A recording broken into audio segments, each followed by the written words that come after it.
Today we are going to understand the chapter The Indigo by Louis Fisher.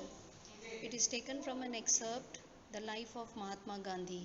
The story is based on the interview taken by Louis Fisher of Mahatma Gandhi.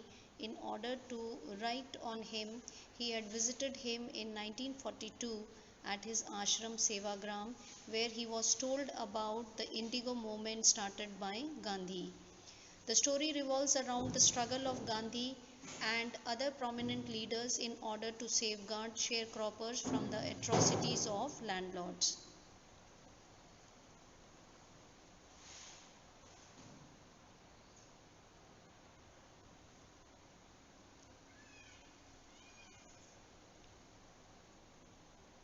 Gandhi says that in the month of December in the year 1916, he went to attend the annual meeting of the Indian National Congress at Lucknow. There he met a small farmer named Rajkumar Shukla who came to him, who was poor, thin, and he requested Gandhi to visit Champaran, a place in the foothills of the Himalaya mountain range near the Kingdom of Nepal. Under an ancient agreement, the Champaran peasants were sharecroppers, and Rajkumar Shukla was one of them. He was illiterate but resolute. He had come to the Congress session to complain about the injustice of the landlord system in Bihar, and somebody had probably said, "Speak to Gandhi."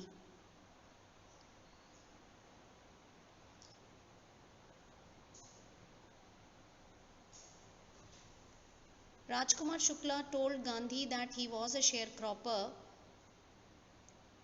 and because of an old agreement, many of the peasants in Champaran were sharecroppers.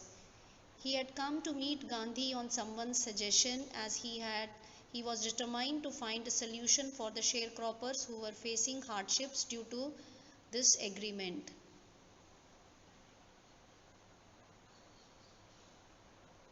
Gandhi told Shukla he had an appointment in Kavanpur and was also committed to go to other parts of India. Shukla accompanied him everywhere. Then Gandhi returned to his ashram near Ahmedabad. Shukla followed him to the ashram. For weeks he never left Gandhi's side and also begged him to fix a date.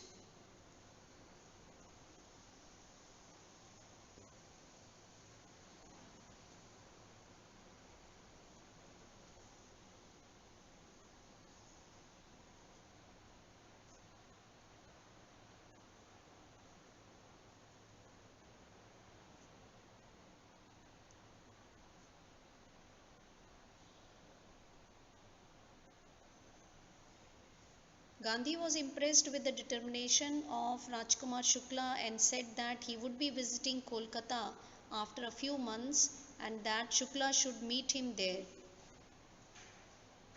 On the set date, Shukla was eagerly waiting for Gandhi, and when Gandhi got free, they both took a train to Patna. They went to a house of a lawyer called as Rajendra Prasad, who later became the President of India. When they reached there, he was not at home, but the servants allowed both of them to stay at the grounds because they knew Shukla. They all knew him because Shukla used to assist their master in helping indigo sharecroppers. They didn't allow Gandhi to draw water from their well as they took him to be an untouchable and didn't want to pollute the entire water source.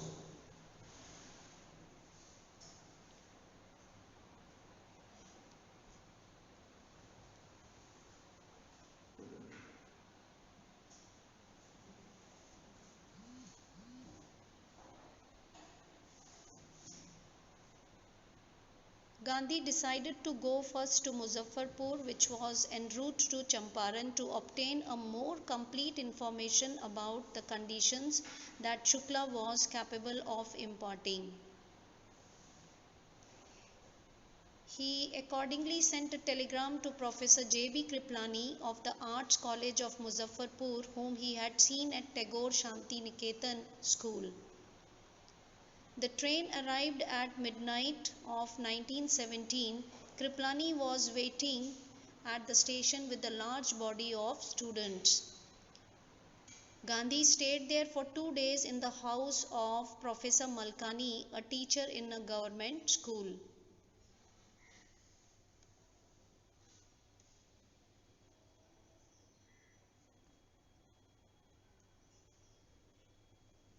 According to Gandhi, it was a remarkable thing that a government professor was entertaining him, because in those days people in small localities were afraid of supporting those who supported home rule.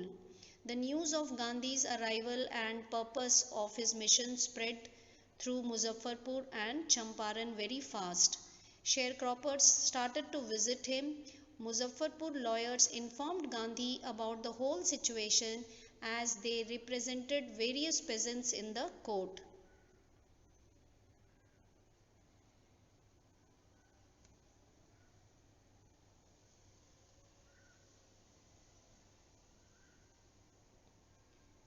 Gandhi chided the lawyers. He scolded the lawyers for collecting big fee from the sharecroppers.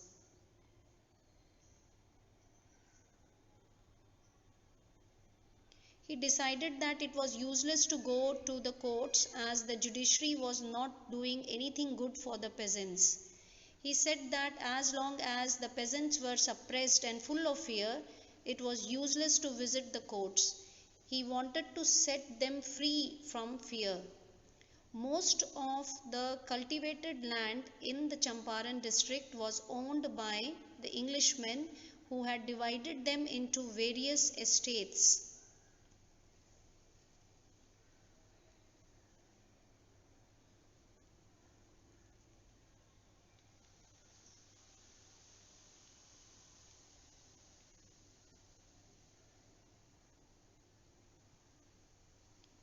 The peasants were the occupants of these lands. Englishmen forced the peasants to cultivate indigo on 15% of their land and to give the crop to them as rent.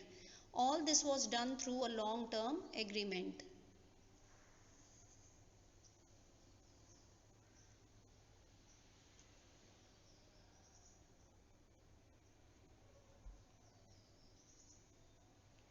Presently, the landlords learned that Germany had developed synthetic indigo.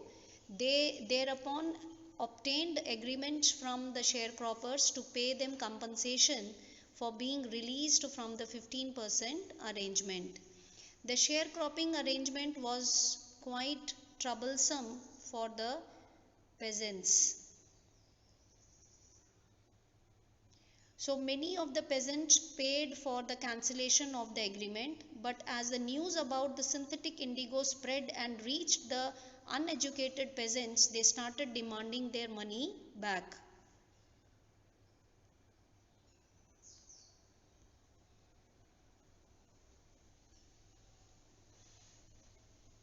At this point, Gandhi arrived in Champaran. He began by trying to get the facts.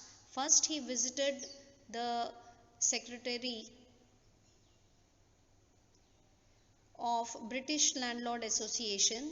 The secretary told him that they could give no information to an outsider. So Gandhi answered that he was not an outsider. Next, he called upon the British official commissioner of the Tirhut division, in which the Champaran district lay. The commissioner also bullied him and advised him to leave Tirhut division.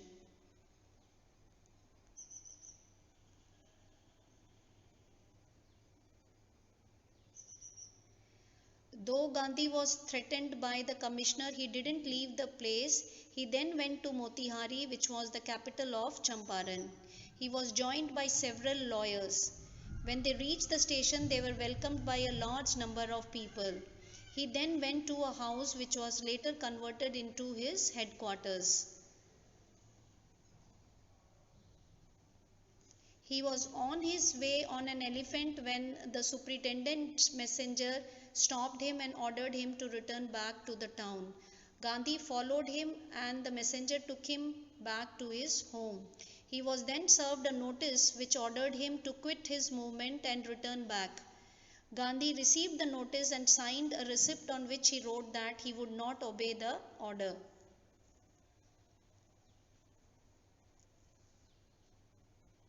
As a result, Gandhi got summons to appear in the court the next day.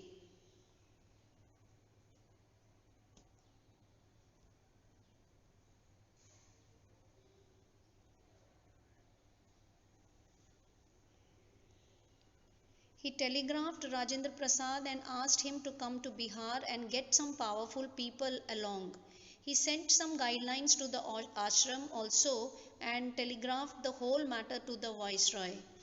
Next morning,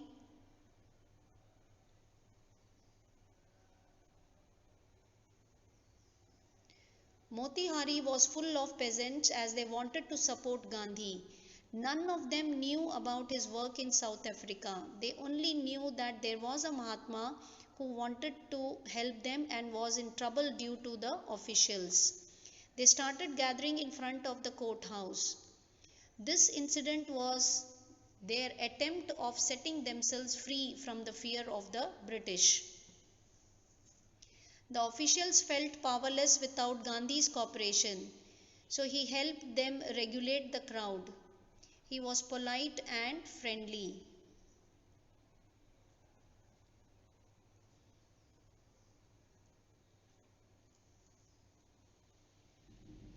As the situation was getting tougher, the lawyer requested the court to postpone the trial by some days. The authorities decided to first consult the higher authorities.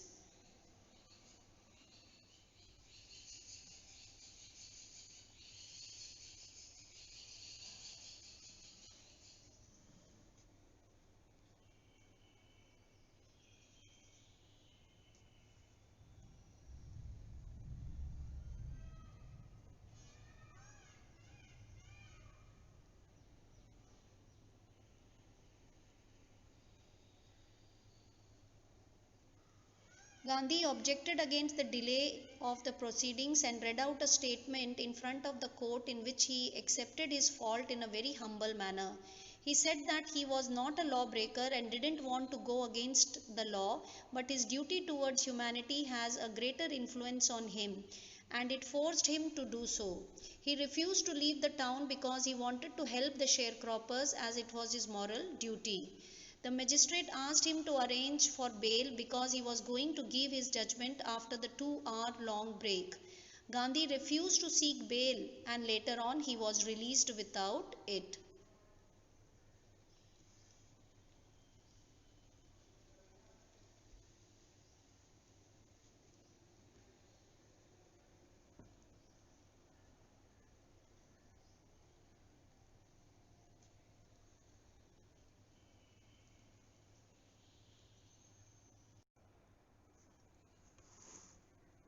Rajendra Prasad, Brij Kishore Babu, Maulana Mazrul Haq and several other prominent lawyers had arrived from Bihar.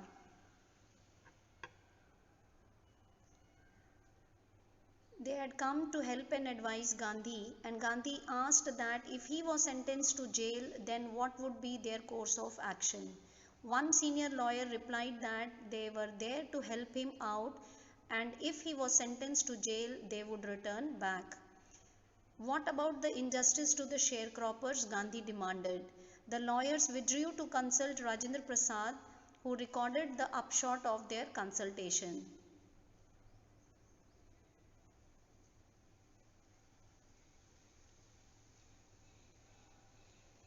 They accordingly went back to Gandhi and told him they were ready to follow him into jail.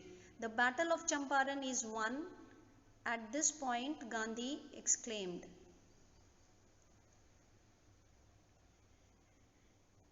Gandhi assured them that their struggle for Champaran's peasant had been won. He divided the group into pairs of two and made a sequence in which they had to voluntarily surrender in the court.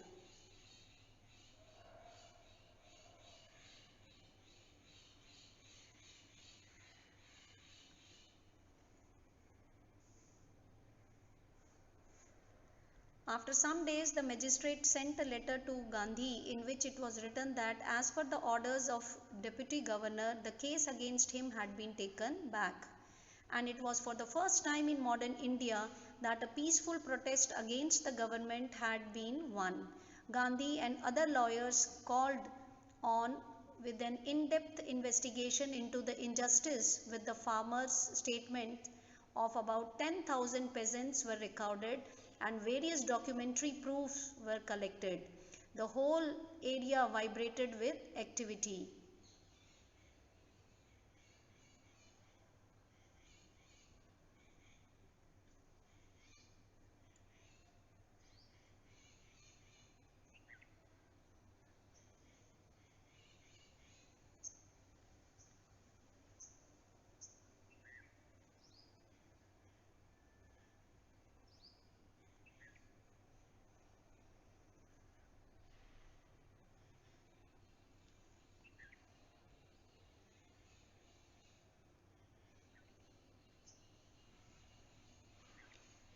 The British landlords protested against this investigation.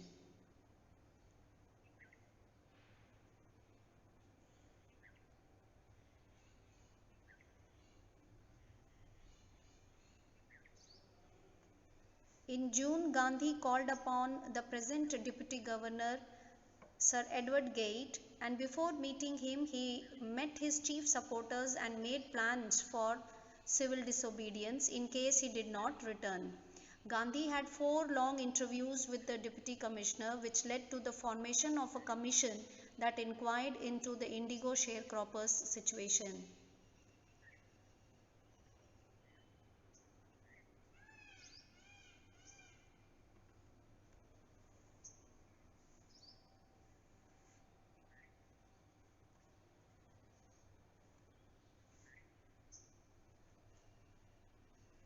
He remained in Champaran for an initial uninterrupted period of 7 months, and then he started to have shorter visits also.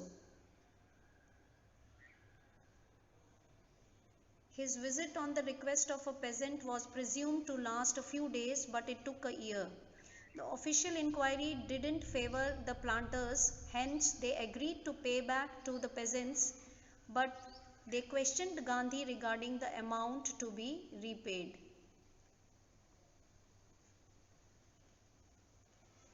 They thought he would demand repayment in full of the money which they had illegally and deceitfully extorted from the sharecroppers, but he asked only for 50%. A missionary named Reverend J. Z. Hodge, who had a close watch on the matter, reported this. The planters offered to pay only 25% as they thought it would be rejected by Gandhi.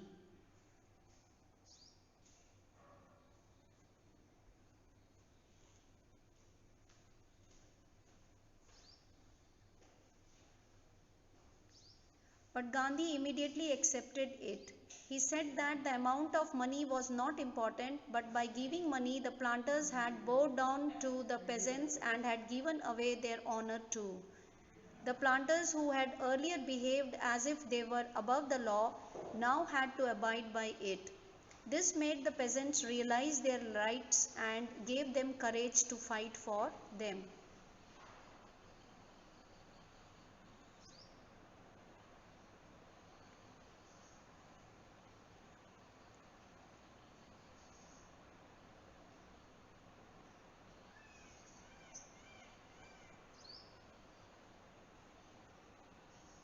The British planters had to leave their property within the next few years, and these properties returned back to the peasants.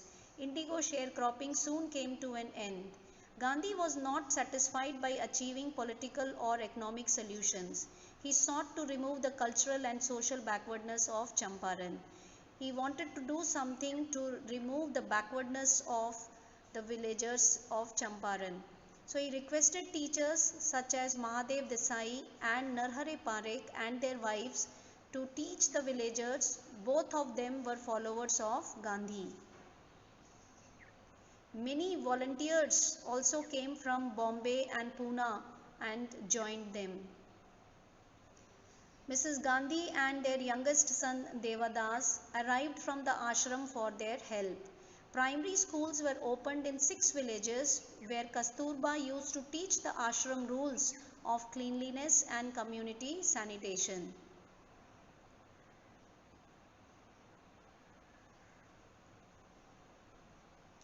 The health conditions of the people of Champaran was also very poor. So Gandhi got a doctor who offered his service free of cost for 6 months. 3 medicines, castor oil, quinine and sulfur ointment was available.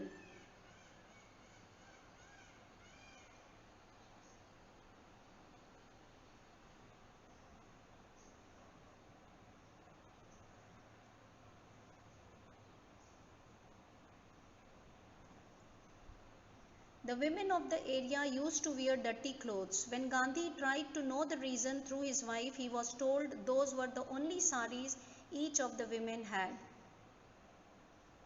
During his long stay in Champaran, Gandhi kept a long distance watch on the ashram. He sent regular instructions by mail and asked for financial accounts. Once he wrote to the locals that it was time to dig new latrines as the old ones had started to give foul smell. The Champaran incident changed Gandhi's life.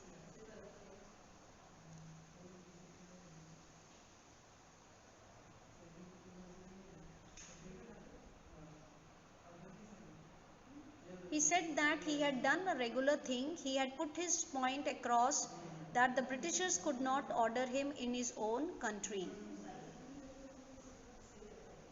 The Champaran Satyagraha was not an act of opposition. It was an attempt to help out the poor and tortured peasants. This was Gandhi's way of solving issues. His politics was knitted up with the everyday problems faced by the millions of people.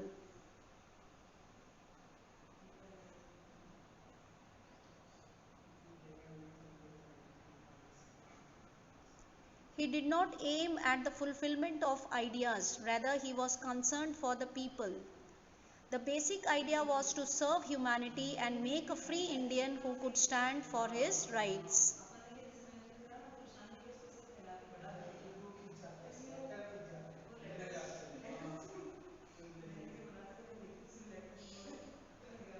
Charles Ferrer Andrews, who was a peacemaker, visited Gandhi before going on a tour of duty to the Fiji Islands.